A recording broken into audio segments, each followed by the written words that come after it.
Do journalists always have to be aggressive when interviewing people? Many friends have asked me this question. My answer is always the same. Being aggressive is part of a reporter's job. So is being curious about the issues reporters cover. But there's a big difference between being aggressive in a fair and polite way and being aggressive in a rude way. To be aggressive used this way means to be very forceful, but it can also mean being hostile.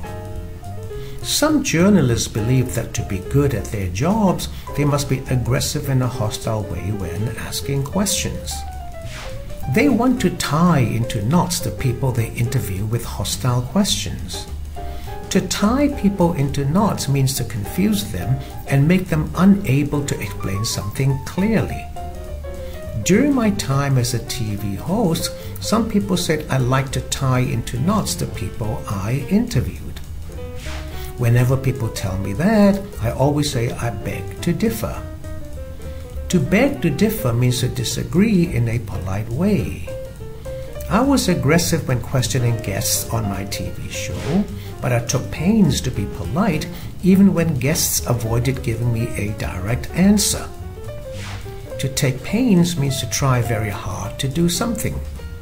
I took pains to be polite and asked the question again when guests didn't give me a straight answer because it's pointless to be hostile. Guests will likely never go back to a TV show, and others may never agree to be guests if they feel the host is too hostile, unfair, or rude. No guest wants to be tied into knots.